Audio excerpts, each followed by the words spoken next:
अस्सलाम वालेकुम एवरीवन, मैं हूं मोहम्मद तलहा और आप लोग देख रहे हैं तलाश फेस एकेडमी।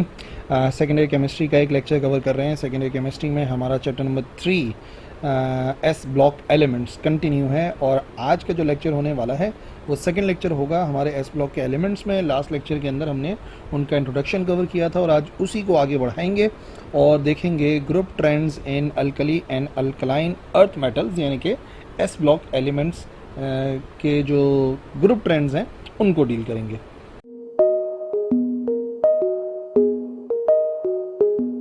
तो starting with the first trend और वो है इलेक्ट्रोनेगेटिविटी का। तो हम क्या करेंगे कि हर जो भी ट्रेंड होगा उसको थोड़ा सा डिफाइन भी कर लेंगे ताकि जिन स्टूडेंट्स को नहीं मालूम कि इनका मतलब क्या है तो पहले मतलब क्लियर हो जाए, फिर ट्रेंड की बात कर लेंगे। तो सबसे पहली बात है इलेक्ट्रोनेगेटिविटी जो है वो टेंडेंसी है of an atom in a molecule to attract the shared pair of electron toward itself. ठीक है ना, कि कोई भी मॉलिक्यूल जो है किसी भी एटम की बात हो रही है यहाँ पर जो कि एक मॉलिक्यूल के अंदर मौजूद है, तो वो कितना अट्रैक्ट कर रहा है शेयर्ड पेयर ऑफ इलेक्ट्रॉन्स को अपनी तरफ। ठीक है ना, इलेक्ट्रॉन्स को अपनी तरफ कितना खींच रहा है उसे कहते हैं इलेक्ट्रोनेगेटिविटी। ठीक है ना, तो वैसे इलेक्ट्रोनेगेटिविटी कॉमन भी है और डिफरेंट डेफिनेशन भी हैं, लेकिन सिंपलेस्ट यही है। ये एक टेंडेंसी है एक एटम की जो किसी मॉलिक्यूल के अंदर मौजूद होता है कि वो क्या करे, वो अट्रैक्ट करे शेयर्ड पेयर ऑफ इलेक्ट्रॉन्स को अपनी तरफ टुवर्ड्स इटसेल्फ, तो उसे हम कहते हैं इलेक्ट्रोनेगेटिविटी। और अगर हम इलेक्ट्रोनेगेटिविटी की बात करें तो जो इलेक्ट्रोनेगेटिविटी है ऑफ एस ब्लॉक एलिमेंट्स वो इंक्रीज होती है as we go across the period. जैसे जैसे हम पीरियड में अक्रॉस चलें, और वो डिक्रीज होती है as we go down the group. यानी कि अगर हम पीरियड्स में चलते हैं पीरियड्स वाइज यानी कि हॉरिजॉन्टली, तो वो क्या हो जाती है, वो हो जाती है इंक्रीज। और इसी तरीके से जब हम डाउन द ग्रुप चलते हैं तो वो क्या हो जाती है, वो हो जाती है डिक्रीज। ठीक है ना, सबसे पहला जो ट्रेंड है वो यही है। वजह क्या है, इस तरीके से देखो कि ये जो हमारे ग्रुप 1 और ग्रुप 2 के एलिमेंट्स हैं यानी कि अल्कली मेटल्स हैं और अल्कलाइन अर्थ मेटल्स हैं, ये एक्चुअली क्या है, इनकी ख़ास बात ये है कि ये इलेक्ट्रॉन को देने की सलाहियत रखते हैं, ना कि उसको अट्रैक्ट करने की सलाहियत। समझ रहे बात, ये जो इलेक्ट्रोनेगेटिविटी है इसका मतलब क्या है, शेयर्ड पेयर ऑफ इलेक्ट्रॉन को अट्रैक्ट करना अपनी तरफ। और ये जो ग्रुप 1 और ग्रुप 2 के एलिमेंट्स हैं यानी कि अल्कली और अल्कलाइन अर्थ मेटल्स हैं, इनकी ख़ास बात क्या है कि ये इलेक्ट्रॉन्स को निकाल सकते हैं, अट्रैक्ट नहीं कर सकते। तो अगर हम यहाँ पर देखें तो इलेक्ट्रोनेगेटिविटी इस तरीके से इंक्रीज़ क्यों हो रही है, इस वजह से इंक्रीज़ हो रही है कि जो पहला ग्रुप है जो हमारा अल्कली मेटल्स हैं, उन अल्कली मेटल्स की ख़ास बात यह है कि वो सबसे कम इलेक्ट्रोनेगेटिविटी रखते हैं क्योंकि वो इलेक्ट्रॉन्स को अट्रैक्ट नहीं करते, बल्कि वो इलेक्ट्रो पॉजिटिव है इन नेचर। वो इलेक्ट्रॉन देने की सलाहियत रखते हैं और उससे थोड़ी कम सलाहियत जो है वो अल्कलाइन अर्थ मेटल्स रखते हैं। इस वजह से इलेक्ट्रोनेगेटिविटी बढ़ती रहती है। और दूसरी बात, यहाँ पर आप जाओ तो अगर हम नीचे की तरफ चलते रहें तो वो क्या होती रहेगी, वो डिक्रीज़ होती रहेगी। इलेक्ट्रोनेगेटिविटी क्या होती रहेगी, डिक्रीज़ होती रहेगी। ठीक है, तो इलेक्ट्रोनेगेटिविटी डिक्रीज़ होने का क्या मतलब हुआ, वही हुआ कि उसमें वो जो टेंडेंसी है इलेक्ट्रॉन्स को अट्रैक्ट करने की वो क्या होती चली, शेयर्ड पेयर ऑफ इलेक्ट्रॉन्स को अट्रैक्ट करने की वो क्या होती चली जाएगी, कम होती चली जाएगी। और इसका मतलब वो जो एलिमेंट्स हैं वो ज़्यादातर जो है वो इलेक्ट्रो पॉजिटिव होंगे। ठीक है ना, इलेक्ट्रॉन लूज़ करने की सलाहियत उनमें ज़्यादा होगी। और उसकी वजह भी यही है कि जैसे जैसे हम ग्रुप में नीचे की तरफ चलते रहते हैं वैसे वैसे जो एटम है उसका साइज़ क्या होता रहता है, बढ़ता रहता है। और अगर साइज़ बढ़ता रहेगा तो नतीजे में आप क्या देखेंगे कि वो ईजिली इलेक्ट्रॉन को रिमूव कर पाएगा, ईजिली इलेक्ट्रॉन को रिमूव कर पाएगा, ज़्यादा इलेक्ट्रो पॉजिटिव होगा, यानी कि इलेक्ट्रोनेगेटिविटी जो है वो डिक्रीज़ हो जाएगी। ठीक है, तो इसी वजह से आप देखो लिथियम की जो इलेक्ट्रोनेगेटिविटी है वो 1.0 है। और जैसे जैसे हम नीचे चलते चले जा रहे हैं, ठीक है ना, लियाकत ने की रब से फरियाद, ये मैंने बताया भी था ऐड करने का तरीका लास्ट लेक्चर के अंदर। तो इस तरीके से जब हम जाते रहते हैं सीजियम तक तो इलेक्ट्रोनेगेटिविटी डिक्रीज़ होती रहती है, एलिमेंट जो है वो इलेक्ट्रॉन देने की सलाहियत बढ़ाते रहते हैं। और इसी तरीके से जैसा कि आपको बताया कि अगर हम चलें इस तरीके से तो वो क्या होती रहती है, इंक्रीज़ होती रहती है। देखो तो यहाँ पर अगर पहली बात की जाए पहले पीरियड के अंदर तो ये क्या नज़र आ रहा है, सेकंड पीरियड में सॉरी 1.0 लिथियम, तो यहाँ पर बेरिलियम की कितनी हो गई 1.5, फिर 0.9 से बढ़ के 1.2, 0.8 से बढ़ के 1, 0.8 से बढ़ के 1। तो इस तरीके से जब हम पीरियड वाइज चल रहे हैं तो वो इंक्रीज़ हो रही है और ग्रुप वाइज डिक्रीज़ हो रही है।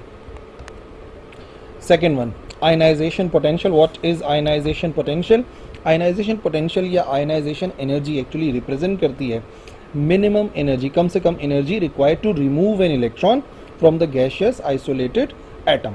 ठीक है ना, इलेक्ट्रॉन को रिमूव करने की सलाहियत है ये।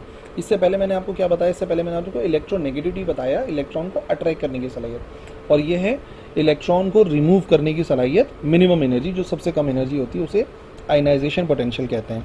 और अगर आयनाइजेशन एंथैल्पी की बात की जाए तो वो किसी भी एलिमेंट की डिफाइन की जाती है अमाउंट ऑफ एनर्जी, मिनिमम नहीं है, जस्ट अमाउंट ऑफ एनर्जी है required to remove an electron from an isolated gaseous atom in its gaseous state.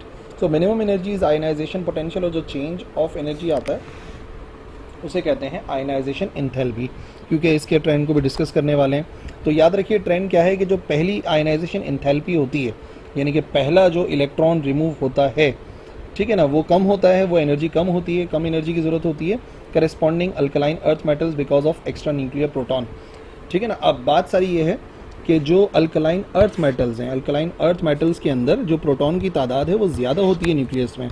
इसका मतलब उनको इलेक्ट्रॉन को जो है न्यूक्लियस की तरफ अट्रैक्शन ज़्यादा मिलती है, इलेक्ट्रॉन चाहे जितने हो, लेकिन ये है कि प्रोटॉन्स की तादाद बढ़ रही है, प्रोटॉन्स की तादाद बढ़ रही है। तो इसका मतलब क्या हो गया, इसका मतलब ये हो गया कि वो प्रोटॉन्स इलेक्ट्रॉन्स को अट्रैक्ट करेंगे, इलेक्ट्रॉन को रिमूव करना डिफ़िकल्ट होगा, ज़्यादा एनर्जी की ज़रूरत होगी।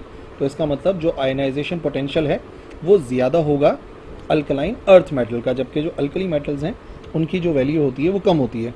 और फर्स्ट आयनाइजेशन का मतलब है पहला इलेक्ट्रॉन जब रिमूव कर रहे हैं, ठीक है ना, और सेकेंड आयनाइजेशन हो जाएगा जब दूसरा रिमूव होगा। और आयनाइजेशन एंथैल्पी जो है वो डिक्रीज़ होती है विद इन अ ग्रुप।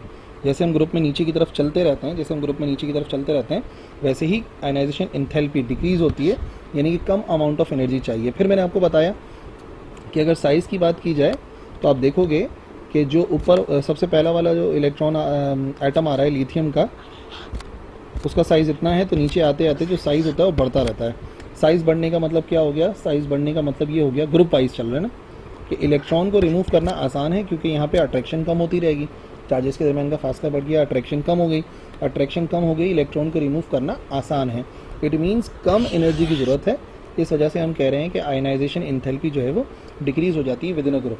ठीक है ना। वैसे तो मुझे आपको सबसे पहले एटॉमिक रेडियाई के बारे में बताना चाहिए था, लेकिन बुक में 3rd नंबर पर आ रहा है, तो चलो थोड़ा सा राज रखते हैं। इस वजह से पहले मैंने आपको क्या बताया, पहले मैंने आपको इलेक्ट्रोनेगेटिविटी समझाया, उसका ताल्लुक है शेयर्ड पेयर ऑफ इलेक्ट्रॉन को अट्रैक्ट करने से, और उसका पलट दो तो वो बन गया आयनाइजेशन पोटेंशियल। तो आप इलेक्ट्रोनेगेटिविटी के ट्रेंड याद करो, आयनाइजेशन पोटेंशियल के याद हो जाएंगे। देखिए यहाँ पे जो फर्स्ट आयनाइजेशन एनर्जी है लिथियम की, वो यहाँ पर आ गई 519, ठीक है ना, ये इतनी एनर्जी है इसकी। और सेकंड जो एनर्जी है वो इससे ज़्यादा हो गई, 7000 समथिंग हो गई, ठीक है ना। लेकिन आप अगर ग्रुप में नीचे की तरफ चलते रहो तो आप देख रहे हो कि ये वैल्यू क्या हो रही है, डिक्रीज़ हो रही है, क्योंकि साइज़ ऑफ एटम बढ़ रहा है, तो इलेक्ट्रॉन को रिमूव करना आसान है, ठीक है ना। और अगर यहाँ से हम बेरिलियम को देखें, ठीक है ना, लिथियम के बजाय हम बेरिलियम को देखें, तो ये वैल्यू क्या हो गई, बढ़ गई। क्योंकि एक बात मैं आपको बताऊं कि अगर हम पीरियड वाइज चलते हैं तो एटॉमिक साइज़ डिक्रीज़ होता है, और एटॉमिक साइज़ डिक्रीज़ होगा तो इलेक्ट्रॉन को रिमूव करना डिफ़िकल्ट होगा। डिफ़िकल्ट होने का मतलब ज़्यादा एनर्जी की ज़रूरत है, रिक्वायर्ड है, ठीक है ना। तो इस वजह से एनर्जी इस तरीके से बढ़ रही है पीरियड में, पीरियड वाइज वो इंक्रीज़ हो रही है, और इस तरीके से जाने पर वो क्या हो रही है, डिक्रीज़ हो रही है। एटॉमिक रेडियाई, ठीक है ना, ये मेन बात है। एटॉमिक रेडियाई की बात याद रखो तो बाकी सबकी डेफिनेशन ही आपको बताएंगी कि एटॉमिक जो ट्रेंड है, ग्रुप ट्रेंड्स हैं, वो क्या हैं। तो देखो सबसे पहली बात, जो अल्कली मेटल्स हैं उनका लार्जेस्ट कोवेलेंट रेडियाई होता है तमाम एलिमेंट्स में अपने पीरियड के लिहाज से, क्योंकि जैसे जैसे पीरियड बढ़ते रहते हैं वैसे वैसे जो न्यूक्लियर चार्ज है वो बढ़ता रहता है। और जो अल्कली मेटल्स हैं उनके पास स्मॉलेस्ट न्यूक्लियर चार्ज होता है, न्यूक्लियस में कम चार्ज होता है, तो इलेक्ट्रॉन की अट्रैक्शन, भाई क्या होगा, इलेक्ट्रॉन की अट्रैक्शन कम होगी। कम चार्ज है अगर न्यूक्लियस के अंदर तो इलेक्ट्रॉन कम अट्रैक्ट होंगे, कम अट्रैक्ट होंगे तो एटम का साइज़ ज़्यादा होगा। और जैसे जैसे हम पीरियड में आगे बढ़ते रहते हैं तो न्यूक्लियर चार्ज बढ़ता रहता है, न्यूक्लियस के अंदर प्रोटॉन की तादाद बढ़ती रहती है, पॉजिटिव चार्ज बढ़ता रहता है, तो इलेक्ट्रॉन को अपनी तरफ अट्रैक्ट करेगा, नतीजे में साइज़ क्या होता रहेगा, डिक्रीज़ होता रहेगा, पीरियड वाइज डिक्रीज़ होता रहेगा, ठीक है ना। और फिर यहाँ पे देख लो, नज़र भी आ रहा है क्लियरली, यहाँ पर जाते जाते जाते जाते साइज़ में इंक्रीज़ हो रहा है, एटॉमिक रेडियाई इंक्रीज़ हो रहे हैं। ये पिकोमीटर के अंदर है सारे के सारे ना, पिकोमीटर में आ रहे हैं, पिको मतलब 10⁻⁻12 मीटर। और अगर हम ऐसे चलें तो साइज़ और तो क्या होता चले आ रहा है, डिक्रीज़ होता चले आ रहा है। ऐसे एटॉमिक साइज़ जो है वो डिक्रीज़ हो रहा है, और ऐसे एटॉमिक साइज़ क्या होता चला जा रहा है, इंक्रीज़ हो रहा है। और जैसे जैसे एटॉमिक साइज़ इंक्रीज़ हो रहा है तो फिर क्या हो गया, इलेक्ट्रॉन को रिमूव करना आसान हो गया। जब इलेक्ट्रॉन को रिमूव करना आसान हो गया, यानी कि जो हमारी एनर्जी है वो क्या होती रहेगी, डिक्रीज़ होती रहेगी आयनाइजेशन पोटेंशियल, जो मैंने इससे पहले भी आपको समझाया है, ठीक है ना। तो एटॉमिक रेडियाई ही बेसिकली सबको डील कर रहा है। अच्छा जी, अगर ये तमाम के तमाम एलिमेंट्स हैं उसमें से कोई इलेक्ट्रॉन रिमूव हो जाए तो वो कैटाइन्स बनेंगे, और जब वो कैटाइन्स बनेंगे तो उनके रेडियाई पे क्या असर पड़ेगा ये भी देख लेते हैं। तो देखो सारे के सारे जो एलिमेंट्स हैं ग्रुप 1A और 2A के, उनके साइज़ लार्ज हैं, ठीक है, और उनकी आयनाइजेशन इंथैल्पी कम होती है जो बाद में बढ़ती रहती है, ठीक है। तो ये जो एलिमेंट्स हैं वो ईजिली क्या करते हैं, अपने वैलेंस इलेक्ट्रॉन को रिमूव करते हैं, ठीक है नहीं, और तो वो क्या बनते हैं, कैटाइन्स बन जाते हैं। कैटाइन्स कब बनते हैं, जब इलेक्ट्रॉन्स को रिमूव करेंगे और चार्ज कौन सा आ जाएगा, उनके ऊपर पॉजिटिव चार्ज आ जाएगा। अच्छा, पॉजिटिव चार्ज दो आ सकते हैं। अगर अल्कली मेटल्स की बात की जाए तो अल्कली मेटल्स पर जो चार्ज है वो +1 आ जाएगा, और अगर अल्कलाइन अर्थ मेटल्स की बात की जाए तो उनके ऊपर चार्ज कितना आ जाएगा, उनके ऊपर चार्ज आ जाएगा 2, क्योंकि वो 2 इलेक्ट्रॉन्स को रिमूव करने की सलाहियत रखते हैं। तो इस प्रोसेस के अंदर एक M+ बन जाता है, पहले वाले का प्लस बनता है और दूसरे वाले का M2+ बनता है, क्योंकि 2 इलेक्ट्रॉन्स रिमूव होंगे तो 2 पॉजिटिव चार्जेस आ जाएंगे, ठीक है ना। तो कैटाइन्स बनते कैसे हैं उस प्रोसेस को पहले समझ लें, ट्रेंड समझना फिर आसान हो जाएगा। जैसे मिसाल के तौर पे सोडियम, जिसका ताल्लुक ग्रुप 1A से है, क्या करेगा, ये एक इलेक्ट्रॉन को रिमूव करेगा, तो यहाँ पर M जो भी है वो +1 आ जाएगा। तो सोडियम के मामले में सोडियम आ जाएगा +1। और इसी तरीके से अगर मैग्नीशियम है, जिसका ताल्लुक जो है वो अल्कलाइन अर्थ मेटल से है, वो 2 इलेक्ट्रॉन्स को रिमूव करेगा, तो ये क्या बन जाएगा, ये बन जाएगा Mg2+। 2 इलेक्ट्रॉन्स रिमूव हो गए, 2 माइनस साइन कम हो गया, तो 2 प्लस साइन बढ़ जाएंगे। तो कैटाइन्स फॉर्मेशन इस तरीके से होती है। अब इसको समझ भी लेते हैं। अगर हम सोडियम के आयन की बात करें तो जो आउटर इलेक्ट्रॉनिक लेवल है वो खाली हो गया। सोडियम के आखिरी ऑर्बिट के अंदर 1 इलेक्ट्रॉन होता है। अब वो 1 इलेक्ट्रॉन भी अगर उसने लूज़ कर दिया तो जाहिर सी बात है वो इलेक्ट्रॉनिक लेवल खाली हो गया। जब इलेक्ट्रॉनिक लेवल खाली हो गया है तो जो नंबर ऑफ़ प्रोटॉन्स हैं उस कैटाइन के अंदर वो इलेक्ट्रॉन से ज़्यादा हो जाएंगे। देखो पहले क्या था, अगर हम बात करें सोडियम की, तो सोडियम के पास 11 प्रोटॉन्स हैं और 11 ही इलेक्ट्रॉन्स हैं, लेकिन अब उसने एक इलेक्ट्रॉन को रिमूव कर दिया, यानी इलेक्ट्रॉन एक रिमूव होने के बाद कितने बच गए, 10 बच गए। यानी कि क्या हो गया, नंबर ऑफ़ प्रोटॉन्स बढ़ गए हैं इलेक्ट्रॉन के लिहाज से। तो जो साइज़ है कैटाइन का वो स्मॉलर होगा। क्यों स्मॉलर होगा, क्योंकि पेरेंट एलिमेंट के लिहाज से क्यों कम होगा, क्योंकि जब प्रोटॉन्स ज़्यादा हैं इलेक्ट्रॉन्स कम हैं तो न्यूक्लियस की तरफ उन इलेक्ट्रॉन्स का अट्रैक्शन होगा। अट्रैक्शन होगा तो साइज़ और छोटा हो जाएगा, यानी कि एटम से ही छोटा हो जाएगा। कैटाइन्स का साइज़ उनके एटम के लिहाज से कम होता है। वजह अभी भी आपको बताई, एक इलेक्ट्रॉन रिमूव हुआ, लास्ट जो इलेक्ट्रॉनिक लेवल था वो खाली हो गया, प्रोटॉन ज़्यादा हो गए, अट्रैक्शन ज़्यादा हो गई, तो साइज़ हो जाएगा छोटा। अल्कलाइन अर्थ मेटल जो है वो और छोटे होंगे, उनके जो कैटाइन्स हैं उनमें और फ़र्क आएगा उसी पीरियड के अंदर। क्यों फ़र्क आएगा, फिर वही बात है, 2 इलेक्ट्रॉन रिमूव हो गए तो 2 प्रोटॉन बढ़ गए। जब 2 प्रोटॉन बढ़ गए तो अट्रैक्शन भी ज़्यादा हो जाएगी। जब अट्रैक्शन ज़्यादा हो जाएगी तो उनका साइज़ इवन मोर स्मॉलर हो जाएगा as compare to their alkali metal, जो कि उसके काउंटर पार्ट होते हैं इन द सेम पीरियड, उसी पीरियड के अंदर जो अल्कली अर्थ मेटल्स होता है। ठीक है, देखो अब यहाँ पर ना कुछ मिसालें देख लो। ये जो यहाँ पर नज़र आ रहा है पिंक कलर से, या जो भी पर्पल कलर नज़र आ रहा होगा, इसको आप क्या करेंगे, ये जो है वो सारे के सारे जो उसके आइन्स हैं ना, कैटाइन्स हैं, ये उनके रेडियाई हैं। और ये जो रेडियाई हैं, ये सारे के सारे रेडियाई से पहले भी डील करें हमने, डिस्कस करें, वो एटॉमिक रेडियाई हैं। तो आप देखें लिथियम का कितना है 1.34 पिकोमीटर, और वो रिड्यूस होके कितना हो जाता है, वो रिड्यूस होके हो जाता है 0.68। ठीक है, 1.54 रिड्यूस होके 0.9 हो जाता है। और इधर देखो फ़र्क कितना आया, इधर फ़र्क ज़्यादा आ रहा है, इधर फ़र्क इतना नहीं है, इधर समझ लो आधा हो गया है ना, इधर आधा हो गया ना 1.34 से, और साइज़ में भी नज़र आ रहा है फिगर के अंदर। लेकिन जैसे कि मैंने आपको बताया, यहाँ तक की बात करनी है मैं, जैसे कि हमने आपको बताया जो ग्रुप 2A देखोगे तो यहाँ पर साइज़ में बहुत ज़्यादा वाज़े फ़र्क आ जाता है। अब देखिए बेरिलियम 0.9 था एटॉमिक रेडियाई, और उसका कैटाइन का जो रेडियाई है, रेडियस है सॉरी, वो हो जाएगा 0.31, यानी कि 3 टाइम्स कम हो गया। इधर जो है वो हाफ हो रहा था, इधर 3 टाइम्स कम हो गया। इसी तरीके से बाकियों में भी इधर इतना फ़र्क नहीं आया, इधर फ़र्क ज़्यादा आया, इधर फ़र्क इतना नहीं आया, इधर फ़र्क ज़्यादा आया। तो तस्वीर लेक्चर के अंदर लगाने का मकसद ही है कि आप जहन में बैठा लो। ग्रुप 1A के अंदर 1 इलेक्ट्रॉन रिमूव होता है, प्रोटॉन 1 बढ़ गए, अट्रैक्शन ज़्यादा हुई, एटम से आयन का साइज़ छोटा हो गया।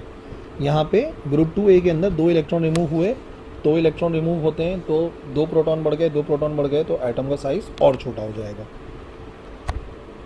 Hydration energy of ions, hydration energy की डेफिनेशन, हाइड्रेशन एनर्जी एंथैल्पी जो है इज द एंथैल्पी चेंज जब 1 मोल गैशियस आइन डिजॉल्व होगा सफिशिएंट वाटर में to give an infinitely dilute solution.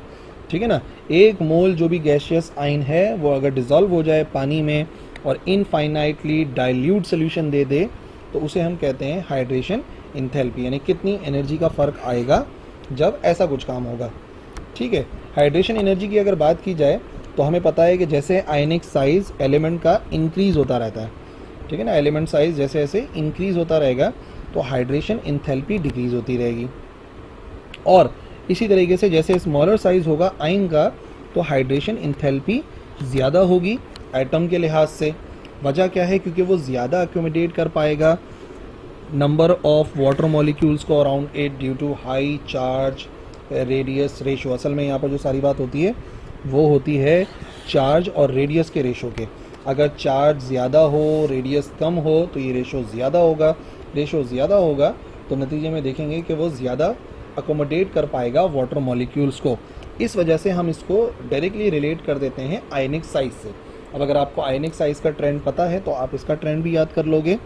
Ionic size element का इंक्रीज होता है तो हाइड्रेशन एंथैल्पी डिक्रीज होती है। ठीक है ना,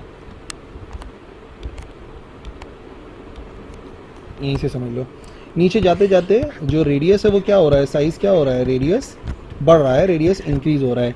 तो इसका मतलब हाइड्रेशन क्या हो जाएगी, hydration energy, hydration enthalpy decrease हो जाएगी। क्यों डिक्रीज हो जाएगी? जैसे कि इन्होंने बात बताई यहाँ पर, वही वजह है कि चार्ज टू रेडियस जो रेशो है उस पर डिपेंड कर रहा है कि कितने वाटर मॉलिक्यूल जो है वो इर्द गिर्द आकर जमा हो जाएंगे। तो आपने ट्रेंड याद रखना है इसको आयनिक साइज से उल्टा करके कि आयनिक साइज पे कैसे डिपेंड कर रहा है। देख लो यहाँ पर, और ये रीजनिंग यहाँ पे हो भी गई। हमें पता है जैसे जैसे नीचे जाते रहते हैं तो आयंस का साइज़ क्या होता रहता है, बढ़ता रहता है, यानी कि फ़र्क कम से कम होता है। इसका मतलब चार्ज डेंसिटी क्या होती रहती है, कम होती रहती है। चार्ज डेंसिटी कम हो रही है तो अभी मैंने आपको क्या बताया, यहाँ पर होता है चार्ज डिवाइड बाय रेडियस। कितना चार्ज है उसको डिवाइड कराते हैं रेडियस से तो हमें मिल जाती है हाइड्रेशन एंथैल्पी। तो क्योंकि चार्ज डिक्रीज़ हो रहा है नीचे जाते जाते, ठीक है ना, तो इसका मतलब क्या हो गया, आइंस बड़े हो रहे हैं, चार्ज डेंसिटी कम हो रही है। समझ रहे हो ना बात? डेंसिटी से क्या मुराद है? जैसे मिसाल के तौर पे इतना साइज़ है और इस साइज़ के अंदर ये 3 प्रोटॉन्स हैं। अब साइज़ इतना है और इसके अंदर 4 प्रोटॉन है, तो आप बोलोगे कि चार्ज तो यहाँ पे ज़्यादा है, लेकिन एक बात बताऊँ, डेंसिटी ज़्यादा नहीं है, क्योंकि साइज़ ऑलरेडी बहुत ज़्यादा हो गया है, रेडियस ज़्यादा हो गया है, तो डेंसिटी जो है वो उस रेडियस पे भी डिपेंड करती है। ठीक है, तो कम से कम जगह में जितने ज़्यादा से ज़्यादा चार्ज होंगे उतनी डेंसिटी होगी। तो आयन बड़ा हो रहा है, चार्ज डेंसिटी डिक्रीज़ हो रही है, इस वजह से हमारी जो हाइड्रेशन एनर्जी है वो डिक्रीज़ होती है इन ग्रुप, ठीक है ना, ग्रुप्स के लिहाज से। और अगर पीरियड वाइज बात की जाए, यानी कि अल्कली मेटल से अल्कलाइन अर्थ मेटल की तरफ जाया जाए, तो चार्ज आयन जो है वो ज़्यादा चार्ज रख रहा है, ठीक है ना, चार्ज बढ़ रहा है, एक चार्ज के बजाय 2 चार्ज आ रहा है, लेकिन साइज़ छोटा हो रहा है। हमें पता है पीरियड्स में जाते जाते साइज़ क्या होता रहता है, जब पीरियड्स में जाते हैं तो साइज़ डिक्रीज़ होता है। तो साइज़ डिक्रीज़ हो गया, चार्ज बढ़ गया, साइज़ डिक्रीज़ हो गया, चार्ज बढ़ गया, तो अपने आप ये वाली वैल्यू बढ़ गई। जब ये वाली वैल्यू बढ़ गई तो हाइड्रेशन एनर्जी जो है आयंस की वो भी क्या हो जाएगी, बढ़ जाएगी with respect to periods. Number 6, electrode potential. Firstly define कर लेते हैं। इलेक्ट्रोड पोटेंशियल बेसिकली क्या है, ये मेजर है tendency of an element to lose electron in aqueous solution. जब एक्वस सोल्यूशन बनता है तो उसके अंदर इलेक्ट्रॉन्स को लूज करने की सलाहियत। More negative is the electrode potential, higher the tendency of element to lose electron. जितना इलेक्ट्रोड पोटेंशियल नेगेटिव होगा, ठीक है ना, जो इलेक्ट्रॉन पोटेंशियल है वो, तो इसका मतलब जो एलिमेंट की सलाहियत है, जो टेंडेंसी है इलेक्ट्रॉन्स को लूज करने की, वो बढ़ जाएगी। ठीक है, और यही बात है कि वो एलिमेंट बन जाएगा एक स्ट्रॉन्गर रिड्यूसिंग एजेंट। तो रिड्यूसिंग के ज़रिए भी इलेक्ट्रोड पोटेंशियल को समझ सकते हो, इलेक्ट्रॉन्स के ज़रिए भी। अल्कली मेटल्स और अल्कलाइन अर्थ मेटल्स की खास बात यह है कि वो स्ट्रॉन्ग रिड्यूसिंग एजेंट है। वजह क्या है? वजह यह है कि जो इलेक्ट्रॉन पोटेंशियल है वो प्रिडिक्ट करता है ईज़ ऑफ कन्वर्जन। ये एमसीक्यूज़ में काम में आएगा, ease of conversion of metal into its ion. जाहिर सी बात है, इलेक्ट्रॉन पोटेंशियल का क्या मतलब है, इलेक्ट्रॉन को लूज़ करने की सलाहियत एक्वस सोल्यूशन में। तो जाहिर सी बात है जितना ईजिली कोई भी मेटल अपने आयन में कन्वर्ट होगा उतना ही ज़्यादा उसका क्या हो जाएगा, electrode potential. So electrode potential of these elements are more negative. Negative क्यों है? क्योंकि यही वो एलिमेंट हैं जो ईजिली ऑक्सीडेशन कर लेते हैं, ठीक है। इस वजह से ज़्यादातर इलेक्ट्रॉन पोटेंशियल इन मेटल्स का जो है वो मोर नेगेटिव तरफ जाता है। और ये भी एक बात है कि जो इलेक्ट्रॉन पोटेंशियल है लिथियम कपल का, लिथियम कपल यानी कि लिथियम आयन को अगर लिथियम एटम से डिवाइड कराएं तो इलेक्ट्रोड पोटेंशियल जो आता है उसकी वैल्यू बहुत ज़्यादा है। उसकी वैल्यू ज़्यादा होने की वजह यह है कि जो लिथियम है उसकी हीट ऑफ हाइड्रेशन ज़्यादा होती है, ठीक है ना, और वो प्रोमोट करती है ऑक्सीडेशन ऑफ लिथियम को उसके आयन में, ठीक है ना। तो फिर क्या होगा, जो लिथियम है वो ईजिली आयन में कन्वर्ट हो सकता है। तो वो ईजिली कन्वर्ट हो सकता है तो अपने आप जो इलेक्ट्रोड पोटेंशियल है लिथियम कपल का वो बहुत ज़्यादा होता है। हम आपको बता रहे हैं इलेक्ट्रोड पोटेंशियल है कि कितनी आसानी के साथ कोई मेटल कन्वर्ट हो सकता है अपने आयन में। तो लिथियम में सलाहियत है, इसकी हीट ऑफ हाइड्रेशन की वैल्यू की वजह से ऑक्सीडेशन जो है वो ज़्यादा हो जाती है, लिथियम ईजिली आयन में कन्वर्ट हो जाता है। देखिए लिथियम की वैल्यू -3.04 बहुत ज़्यादा वैल्यू है।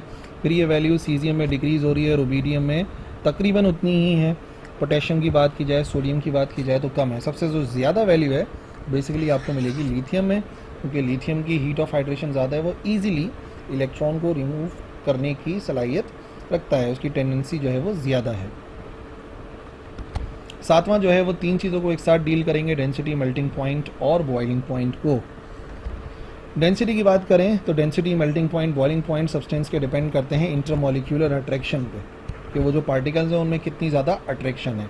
जितनी स्ट्रॉन्गर होगी अट्रैक्शन उतनी ही ज़्यादा डेंसिटी होगी, अट्रैक्शन होगी, मॉलिक्यूल्स करीब करीब आएंगे, करीब करीब आने का मतलब डेंसिटी ज़्यादा होगी, और मेल्टिंग और बॉइलिंग पॉइंट भी फिर बढ़ जाएगा, क्योंकि जितनी ज़्यादा अट्रैक्शन होगी तो स्टेट चेंज कराने में उतनी एनर्जी की ज़रूरत होगी, उतना टेम्परेचर ज़्यादा करना पड़ेगा, तो मेल्टिंग और बॉइलिंग पॉइंट बढ़ेगा। सो पहले डेंसिटी की बात करते हैं। जो डेंसिटी है एलिमेंट की, अगर हम ग्रुप में चलें डाउन इन अ ग्रुप तो वो इंक्रीज़ होती है। इंक्रीज़ क्यों होती है? Inter atomic attraction between their atoms in the crystal, ठीक है। इस वजह से जो एलिमेंट बिल्कुल टॉप पर है उसकी लीस्ट डेंसिटी है, और नीचे आते आते डेंसिटी क्या होती रहती है, बढ़ती रहती है।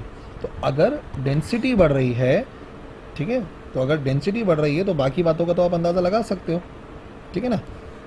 बाकी बातों का चलो भाई बता भी देते हैं मेल्टिंग और बॉइलिंग पॉइंट के अंदर, अभी रुक जाओ। तो डेंसिटी जो है वो एलिमेंट्स की इंक्रीज़ होती है जैसे हम ग्रुप में नीचे चलते रहते हैं, इलेक्ट्रॉन्स जो एटम्स हैं वो क्या होते रहते हैं, एलिमेंट्स डेंसर होते चले जाते हैं, ठीक है ना। और क्यों? क्योंकि उनकी जो इंटर एटॉमिक अट्रैक्शन है वो बढ़ती चली जाती है। इंटर एटॉमिक अट्रैक्शन बढ़ रही है, चार्ज बढ़ रहा है, चार्ज बढ़ रहा है तो अट्रैक्शन ही बढ़ रही होगी, तो डेंसिटी भी बढ़ जाएगी। और इसी के साथ साथ अगर अल्कलाइन अर्थ मेटल्स और अल्कली मेटल्स को हम आपस में चेक करें क्या मामला है, तो वो ज़्यादा डेंसर होते हैं। अल्कलाइन अर्थ मेटल्स ज़्यादा डेंसर होते हैं। क्यों? क्योंकि उसमें +2 आइंस होते हैं, +2 आइंस होते हैं, ज़्यादा अट्रैक्शन होती है। ज़्यादा अट्रैक्शन होने का मतलब इलेक्ट्रॉन्स न्यूक्लियस की तरफ ज़्यादा होंगे, तो अपने आप डेंसिटी बढ़ जाएगी। तो अल्कलाइन अर्थ मेटल्स जो है वो ज़्यादा डेंस होते हैं due to the presence of extra charges. Melting और बॉइलिंग पॉइंट की बात की जाए तो मेल्टिंग बॉइलिंग पॉइंट भी डिपेंड करता है इंटर एटॉमिक अट्रैक्शन पे, जितनी ज़्यादा होगी उतना ज़्यादा होंगे। तो अगर हम ग्रुप में नीचे की तरफ चलें तो मेल्टिंग और बॉइलिंग पॉइंट क्या होगा, मेल्टिंग और बॉइलिंग पॉइंट डिक्रीज़ होगा, क्योंकि इंटर एटॉमिक अट्रैक्शन क्या होती रहेगी, इंटर एटॉमिक अट्रैक्शन होती रहेगी डिक्रीज़। अच्छा, यहाँ मैं कह रहा हूँ कि जो है वो इंटर एटॉमिक अट्रैक्शन जो है वो कम हो रही होती है, तो जाहिर सी बात है ये डिक्रीज़ होता रहेगा। और इससे पहले मैं कह रहा था कि नहीं, जो अट्रैक्शन है वो बढ़ती रहती है, तो डेंसिटी का अलग मामला है। देखो बात ये है कि जब हम डेंसिटी की बात करते हैं ना, तो डेंसिटी का ताल्लुक जो है वो मास से भी है। अब बात यह है कि जब हम डाउन द ग्रुप चलते हैं तो साइज़ तो इंक्रीज़ होता चला जा रहा है, लेकिन साइज़ के इंक्रीज़ होने के अलावा मास में भी तो फ़र्क आ रहा है। तो मास जो है वो डेंसिटी को जो है वो थोड़ा सा क्या, बल्कि डेंसिटी को इफ़ेक्ट करने वाली मेन चीज़ जो है वो मास ही है। तो मास भी बढ़ता रहेगा। तो अगर मास बढ़ता रहेगा तो इस वजह से आप देखेंगे कि इनकी जो ये डेंसिटी है उसके अंदर इंक्रीज़ आता रहेगा जब हम डाउन द ग्रुप चलते रहेंगे, क्योंकि मास भी तो बढ़ रहा है ना भाई। डेंसिटी किसके बराबर होती है, डेंसिटी होती है मास पर यूनिट वॉल्यूम। तो क्योंकि मास बढ़ता रहेगा तो डेंसिटी बढ़ती रहेगी और एटॉमिक अट्रैक्शन थोड़ी बहुत वहाँ पे अपना असर डालेगी। लेकिन मेन जो यहाँ पर बात हो रही है ना, हमें पता है जैसे जैसे एटम का साइज़ बढ़ता रहेगा वैसे वैसे जो अट्रैक्शन है, जो इनके दरमियान की अट्रैक्शन है वो क्या होती चली जाएगी, कम होती चली जाएगी। जब एटॉमिक अट्रैक्शन कम होती चली जाएगी तो जो बॉइलिंग और मेल्टिंग पॉइंट है वो डिक्रीज़ होगा और it will be easier to boil और मेल्ट। ठीक है ना। तो थोड़ा सा कंफ्यूजिंग सा हो जाता है, क्योंकि मेल्टिंग बॉइलिंग पॉइंट का ताल्लुक मास से नहीं है, लेकिन डेंसिटी का ताल्लुक मास से है। तो मास जो है वो कंपनसेट कर देता है रेडियस के चेंज को, और इस वजह से हम ये देखते हैं कि जब चार्जेस की तादाद बढ़ती चली जा रही है, मासेस बढ़ते चले जा रहे हैं, तो वो एलिमेंट जो कि बॉटम पे होंगे उनकी डेंसिटी हाईएस्ट होगी, क्योंकि उनका मास भी ज़्यादा होगा। ठीक है, so that's it. I hope आज का लेक्चर आपके लिए बेनिफिशियल रहा होगा। कोई भी कन्फ्यूजन है, कुछ पूछना चाहते हो तो बिल्कुल लिख देना कमेंट सेक्शन में, मैं इंशाल्लाह रिप्लाई करूँगा। That's all for today. Allah हाफ़िज़।